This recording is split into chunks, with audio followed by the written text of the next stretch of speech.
যখন বলছে যে নওশাদ সিদ্দিকী 2025 সাল আপনার শেষ, আমরা বলছি 2025 সাল নওশাদ সিদ্দিকী আপনার শুরু হলো, আর ভাঙড়বাসী পশ্চিমবাংলায় নজির গড়ে দেখিয়ে দেবে, কারণ ওদের মধ্যে ওদের দ্বন্দ্ব শুরু হয়ে গেছে। এখন ওরা ওটাই মিরাক, তারপর নওশাদ সিদ্দিকী কি করবে, নওশাদ সিদ্দিকী নিয়ে ভাববে, তাদের জনগণ আছে, তাদের কর্মীরা আছে, নওশাদ সিদ্দিকী ভাবার অনেক লোক আছে, তোমাদেরকে ভাববে আসুক না। কিন্তু এতটুকু বলি, পঞ্চায়েত ভোটটাকে কিন্তু ভুলে যাবেন না, যেভাবে জনগণের উপরে অত্যাচার হয়েছিল। ভাঙড়বাসী কিন্তু এটা চায়নি, যেটা ভাঙড়বাসীর উপরে করেছে। তেমন একটা মানুষকে যদি আপনারা চান তো খুবই ভালো কথা। আপনাদের কাছে, জনগণের কাছে, জনগণ ভোট দিয়ে নির্বাচন করে। আমি ভাঙড় বিধানসভার জনগণকে বলবো কি করেছে আপনাদের ভাঙড়কে নিয়ে, আর ভাঙড়কে কোন জায়গায় পৌঁছে দিয়েছে। আজকে ভাঙড়ে নওশাদ সিদ্দিকী আছে বলে কতটা কাজ থেকে ভাঙড়বাসীর পিছিয়ে দিচ্ছে, সেটা নওশাদ সিদ্দিকী একাধিকবার আপনাদের মিডিয়ার মাধ্যমে এবং বড় বড় মিটিং মিছিল করে আপনাদেরকে জানান দেওয়া হচ্ছে। যদি আপনারা এটাও না বুঝতে পারেন, পরে কিন্তু বহুত পস্তাবে ভাঙড়ের মানুষ। কিন্তু ভাঙড়ের মানুষ জানে, আর ভাঙড়ের মানুষ সংবিধান রচনা করে, এটা মনে রাখবেন। সরকারের যে একটা দ্বন্দ্ব চলছে, তাতে করে কি আইএসএফ এর লাভ হচ্ছে বা কিসের লাভ কিসের ক্ষতি আমরা জানি না। আমাদের লাভ হচ্ছে কি ক্ষতি হচ্ছে এটা তো আমরা বলতে পারবো না। অনেকে বলছে 26 বিধানসভায় নাকি আইএসএফ এর সঙ্গে সমঝোতা করবে। বিধায়ক নওশাদ সিদ্দিকী আমাদের দলের, তিনি চেয়ারম্যান, তিনি আমাদের ভাইজান, তিনি ভাঙড়বাসীর বিধায়ক, তিনি একবার বলেননি। তাই এই কথাটা আমি একজন কর্মী হিসাবে, আমি একজন আইএসএফ এর মেম্বার হিসাবে আমি এই কথাটা বলবো। নওশাদ সিদ্দিকী যদি বহিরাগত হয়, তিনি কে? তাহলে ক্যানিং পূর্বে তিনি কথা বলবেন, এটা তো আমরা মনে করি। কারণ ক্যানিং পূর্বের বিধায়ক তিনি, ভাঙড়ের বিধায়ক, বিধায়ক নওশাদ সিদ্দিকী। সে তৃণমূলের লোক হোক, বিজেপির লোক হোক, সিপিএম এর লোক হোক, আর যে ধরনের যে লেভেলেরই লোক হোক না কেন, তার একটা কথা বলতে হবে, আমি ভাঙড় বিধানসভার বিধায়ক, নওশাদ সিদ্দিকী আমার বিধায়ক, এটা তাকে বলতেই হবে।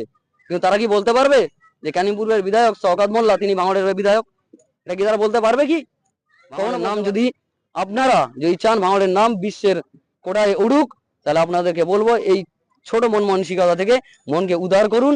ভাঙড়বাসীকে হবে এটা বলতে পারবো না, তবে এতটুকু বলতে পারি, ভাইজান যেখানে দাঁড়ায় সেখান থেকেই শুরু হয়। নওশাদ সিদ্দিকী যেখানে দাঁড়াবে, জনজোয়ার সেখান থেকেই শুরু হবে। আর সেখান থেকে যে কোনো একটা নজির পশ্চিমবাংলার জনগণ এবং পশ্চিমবাংলার নাগরিক সেটা বুঝতে পারবে। তারা বলছেন যে 25 সালে যা করার নওশাদ সিদ্দিকী করেনি, আর 26 সালে সেটা চান্স পাবে।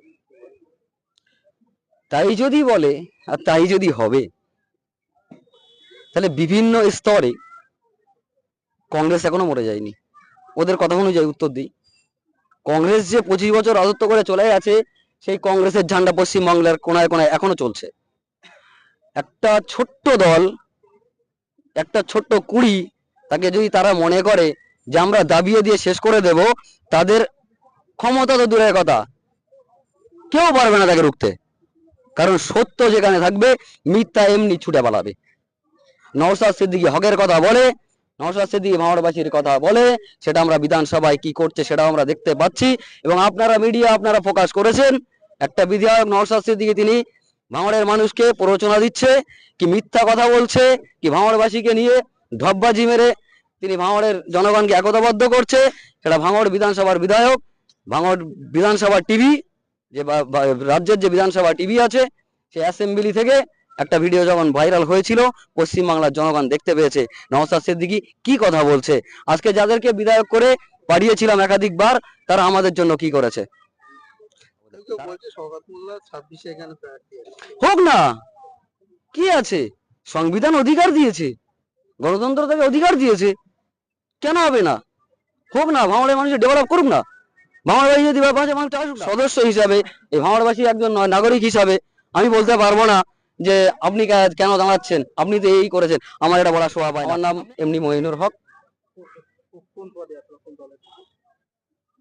আমি কর্মী। আমরা আজ পর্যন্ত ভাঙড়ের মানুষের জন্য দেখতে পাইনি। তারা এসছে, ভাঙড়কে একটা সেন্টিগ্রেট করে করে খাওয়ার জায়গা তৈরি করে দিয়েছে। তারা হয়ে গিয়েছে। সেই কোটিপতিরা বর্তমান সময় নিজেদের মধ্যে কাটাকাটি হানাহানি করছে, আর বিরোধী পক্ষের আইএসএফ কর্মীদের নামে কেস দেওয়া হচ্ছে। আমরা সবটাই জানি, ভাঙড়ের 2021-এর পর থেকে বর্তমান 2025, এই লাগাতার 3-4 বছরে ভাঙড়ের অসংখ্য মানুষের তারা রক্ত নিয়ে খেলা করেছে। ভাঙড়ের আমরা প্রচুর কর্মীকে হারিয়েছি। তারা যদি আজ আমাদের সাথে থাকতো, তাদের যে স্বপ্ন, তাদের যে চিন্তাধারা ছিল, আজ ভাঙড়কে তারা দেখতে পেত ভাঙড়ের মানুষ তারা কতটা ইউনিট। কিন্তু এই সমস্ত হারমাতদের হাতে আমাদের মহিউদ্দিন থেকে শুরু করে, রেজাউল থেকে শুরু করে, হাসান আলীতে শুরু করে তারা আজ আমাদের থেকে বিদায় নিয়েছে। আমরা যতদিন বাঁচবো এই ভাঙড়ে আর না যেন কোনো মায়ের কোল খালি হয়, আর না যেন কোনো বাবা তার সন্তানকে হারায়, যে সন্তান যাদের স্বপ্ন ছিল ভাঙড়কে একটা সুন্দর ভাঙড় গড়ে তোলার। আমরা আজকে খুব দুঃখের সঙ্গে তাদের কথা স্মরণ রেখে আমরা নীতি আদর্শ নিয়ে বর্তমান যে 23-এর পর থেকে বিরোধী পক্ষের যারা জনপ্রতিনিধি বা যারা নেতৃত্ব দেয় তাদের প্রতি যে অত্যাচার বিভিন্ন সময় আমরা দেখতে পাই, তাদের টাকার অভাব থেকে শুরু করে বিভিন্ন সময় তাদের পঞ্চায়েত প্রতিনিধিদের তাদের কাজকর্ম থেকে তাদেরকে বিভিন্নভাবে তাদেরকে প্রেসার ক্রিয়েট করা হয়, তাদেরকে বলে গেট করাকে কেন্দ্র করে শাসকের কিছু হারমাত যারা দুশ্মন, যে রক্তদান উৎসবটাকে বানচাল করার চিন্তা ভাবনা নিয়ে তারা আমাদের বিধায়ক নওশাদ সিদ্দিকী মহাশয়ের গেটের ব্যানার ছিঁড়েছেন। তারপরেও ভাঙড়ের মানুষ তারা দমেননি। নওশাদ সিদ্দিকীর মুখ পানে চাইয়ে সকাল থেকে হাজার হাজার মানুষ তারা রক্ত দিতে প্রস্তুত। কারণ নওশাদ সিদ্দিকী মহাশয় যে আদর্শের কথা বলে, যে নীতির কথা বলে, আমরা আপ্লুত। তিনি ভাঙড়ের মানুষকে সমাজ পরিবর্তনের ডাক দিয়েছিলেন। যে সমাজে শিক্ষা থাকবে, স্বাস্থ্য থাকবে, যে সমাজে কর্মস্থান থাকবে, রক্ত নিয়ে হানাহানি নয়, রক্ত নিয়ে কাটাকাটি নয়, রক্ত নিয়ে মারামারি নয়। আমরা রক্তদানের ব্যানারে রেখেছি রক্তদানই হোক ভাঙড়ের পরিচয়। এই পরিচয়কে বিশ্বের দরবারে, রাজ্যের দরবারে পৌঁছতে আজকে যে সোনপুর বাজার থেকে ইতিহাসের পাতায় সাক্ষী হতে চলেছে ভাঙড়ের কিছু কালপিট নেতা, তাদেরকে ঘৃণা লাগছে, হিংসা হচ্ছে। নওশাদ সিদ্দিকী যেভাবে আদর্শের কথা বলছে তা না হয় আগামীতে ভাঙড়ের বাইরে নওশাদ সিদ্দিকী যেভাবে জনপ্রিয়তা অর্জন করছে তাদের ভয় পাচ্ছে আগামীতে তারা শূন্য হয়ে যেতে পারে, তাই আমাদেরকে বাধা দেওয়ার চেষ্টা করছে। তাদেরকে বলতে চাই, তোমরা মাইকে বড় বড় কথা বলো, নওশাদ সিদ্দিকী ভাঙড়ের বদনাম করে।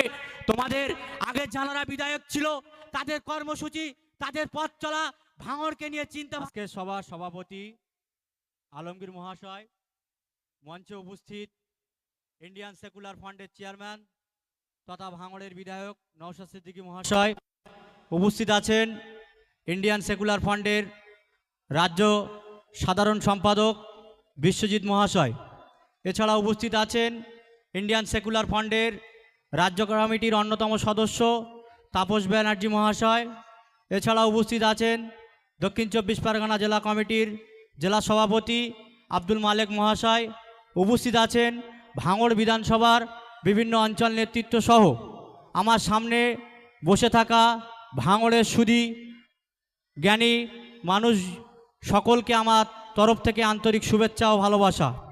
আজকের মহাতি যে রক্তদান উৎসবে যে সমস্ত রক্তদাতারা রক্ত দিচ্ছেন বা দেওয়ার জন্য যারা মন স্থির করে এখনো পর্যন্ত অপেক্ষায় আছে, সকলকে জানায় আমার আন্তরিক ও শুভেচ্ছা। আপনারা জানেন